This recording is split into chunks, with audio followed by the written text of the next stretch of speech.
The Haryana news और मैं आपके साथ पत्रकार सतवीर सर। और आज हमारे साथ जो शख्सियत जुड़ेंगे वो हैं डॉक्टर देवेंद्र मल्हारा। डॉक्टर देवेंद्र मल्हारा किसी पेशे के मोहताज नहीं हैं। उन्होंने बहुत सारे मुद्दों और आम लोगों को लेकर बहुत बातें बताई हैं। आज ये हमारे नाथूश्री चौपटा क्षेत्र के गाँव कैरावाड़ी में मीटिंग करने पहुँचे हैं, तो इनसे मुखातिब होते हैं। नमस्कार डॉक्टर। नमस्कार सर साहब। पहले बात तो आप नाथूश्री चौपटा पहुँचे हमारे लोगों को, हम तो पहले प्रयासरत रहे हैं इस मामले में। जी डॉक्टर साहब, अभी जो वैक्सीन की बात चल रही थी, पहले यहीं से शुरू कर लेते हैं। डॉक्टर साहब, यहाँ डॉक्टरों से ज्यादा जो अन्य विभागों के लोग हैं, जैसे यहाँ गांव में हाँ, मास्टर जी, आंगनबाड़ी। आपको एक बहुत जोर की बात बता रहा हूँ मैं, वीडीपीओ है उसका नेतृत्व कर रहा है और वो एक सीएच अधिकारी है। मतलब ये समझ नहीं आ रहा कि हेल्थ डिपार्टमेंट का काम है, वीडीपीओ आगे ग्राम पंचायत के सहयोग से लगाए जा रहे हैं। क्या मानते हो आप इसको? बीडीपीओ के साथ संपर्क में है पंचायत सेक्रेटरी, पंचायत सेक्रेटरी के संपर्क में है गांव का सरपंच, और सरपंच है चोर। तो चोर को यह कहा जाता है या तो गांव में वैक्सीन लगवा, नहीं तो मुकदमा होएगा जो तूने पुरानी ठगी करी थी। पुरानी ठगी का हिसाब किताब तो सेक्रेटरी के पास और उनके पास है ही है, क्योंकि मास्टर जी फेल हो चुके हैं, डीसी फेल हो चुका है, एसडीएम फेल हो लिया, पुलिस वाले फेल हो लिए। अब इनके पास चोर बचे हैं सिर्फ अपने गांव में ला करके वैक्सीन लगाने के लिए। इनको इतनी चिंता हो रही है वैक्सीन लगाने की, सबको वैक्सीन लगा दो भाई, है ना। कितना कमाल है ना। देखो आप, इतनी चिंता इनको इस बात की नहीं है कि हमारे को साफ पानी मिल रहा है कि नहीं मिल रहा, हमारे बच्चों को शिक्षा रोजगार मिल रहा है कि नहीं मिल रहा, नशे का, अपराध का, पुलिस वालों के अमानवीय व्यवहार का, रोज कटने वाले चालान का, खेत में पड़ने वाले उसका जहर का, बाहर ठेके नए खुल रहे हैं उससे में जो बच्चे नशे में जो गलत में है उसका ऊपर इनको इतना चिंता नहीं है। इनको सारी चिंता इस बात पर है कि बच्चियों को वैक्सीन जल्दी से जल्दी लगा दो, बस यही खेल है। ये गेम प्लान जो है ना, बीडीपीओ और पंचायत सेक्रेटरी और सरपंच, ये सबसे अवैध लोग हैं गांव के अंदर। गांव की सबसे वैध संस्था है ग्राम सभा। ग्राम सभा और गांव का जो मालिकाना हक है वो गांव के पास है। ये गांव 600 साल पुराने, 800 साल पुराने, 1000 साल पुराने हैं बसे हुए। और ग्राम सभा और ग्राम पंचायत और ये संविधान तो अब आया है 70-80 साल से। इसके चक्कर में अपने भाईचारा और अपने समाज का नाश नहीं करना है, अपनी विरासत को बचाने का आखिरी मौका है आज हमारे पास में।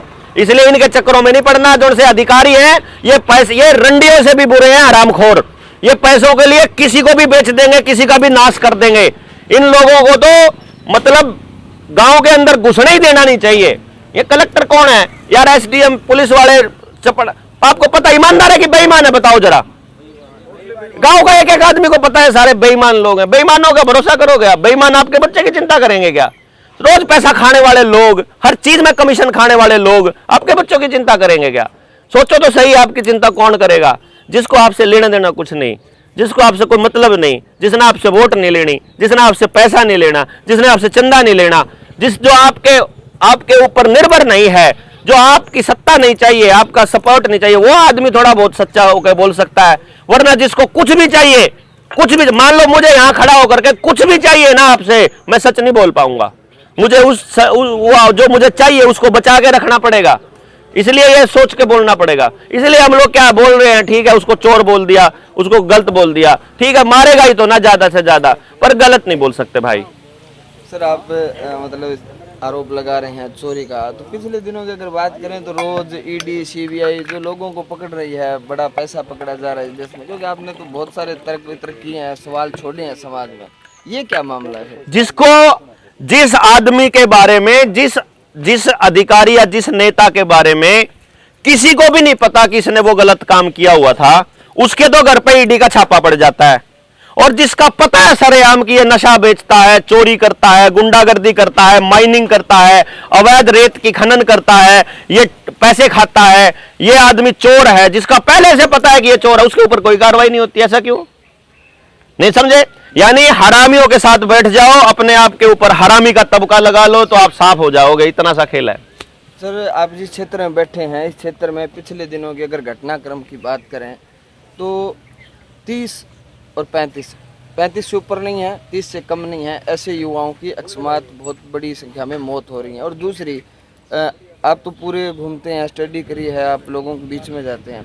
दूसरी, जब भी नशा वाला कोई पकड़ा जाता है, गांव के लोग बैठे हैं, क्षेत्र के, उसकी बेल तुरंत प्रभाव से होगी। एकदम, ये दोनों चीजें, नशे की बेल तुरंत प्रभाव से होगी। सरकार के सिस्टम की सच्चाई बताने वाला आदमी रवि आजाद 4 महीने से जेल में है, कोई गलती नहीं है, झूठा केस है, सारे देश को पता है। और हम लोगों की ये कमजोरी है, हम लोगों की ये नपुंसकता है कि हम ऐसे लोगों के लिए बोल नहीं पा रहे, हम कुछ कर नहीं रहे, जो आदमी इनकी गलत नीतियों की वजह से सिर्फ इसीलिए अंदर है क्योंकि वो इन हरामियों की पार्टी ज्वाइन नहीं कर रहा। आप जो अकस्मात मौत की बात है भाई, जो कोरोना की वैक्सीन लगी थी और नशे की ओवरडोज, ये 2 बड़े कारण है अकस्मात मौत के। सर एक लास्ट सवाल है, इतना बड़ा प्रजातांत्रिक देश है, मतलब इतने बड़े IAS IPS लोग इतनी पढ़ाई करके उस पद पर पहुंचे, आप सारे लोगों को चैलेंज करते हैं, कोई देश चला आ रहा है 50-70 साल से आज़ाद हुआ है, तो एकदम देवेंद्र भलारा ही इतना बड़ा बदलाव, इतनी बातें, सीधा सरकार को, सत्ताओं को, चुनिए नेताओं को टारगेट करना, क्या मोटिव आपका? आपकी लाइन में झूठ है।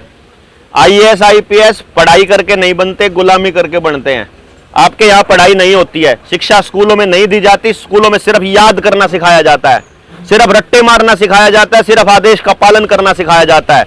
तो वहां बैठे हुए लोग इंटेलिजेंट नहीं, गुलाम हैं, गधे हैं, पहला नंबर। दूसरा, ये देश आपने बोला ये देश आजाद हुआ, ये देश आजाद नहीं हुआ, ये देश कभी गुलाम हुआ ही नहीं। भारत को, परंपरा को समझोगे, भारत गांव से है। आप अपने गांव में बता दो, अगर आज से 50 साल पहले का दौर आपको याद हो, पुलिस गांव में एंट्री कर सकती थी क्या जी? नहीं कर सकती थी ना, किसी की औकात नहीं थी गांव के अंदर पुलिस घुस जाए, मतलब गांव में गांव का राज था। असल में जो अंग्रेजों का जो राज था वो केवल शहरों में था, और शहर को गांव वाले क्या मानते थे कि अगर किसी ने नशा करना, दारू पीनी, शहर में जाओ, किसी ने सिनेमा देखना, शहर में जाओ, रंडी खाने में जाना, शहर में जाओ, आपको जुआ खेलना, शहर में जाओ। ये काम गांव में तो नहीं होते थे ना, जितने गलत काम होते थे शहरों में होते थे। अंग्रेजों ने शहर बसाए थे गलत कामों के लिए, आज भी शहर उन्हीं के व्यापारी बने बैठे हैं। आज भी गांव के चारों तरफ से एक रोड निकाल देंगे, कह देंगे नगर पालिका में आ गया। म्यूनिसिपल कॉरपोरेशन, कॉरपोरेशन का मतलब कंपनी, कंपनी का मतलब east India company. East India company से पहले भारत में कोई कंपनी नहीं थी।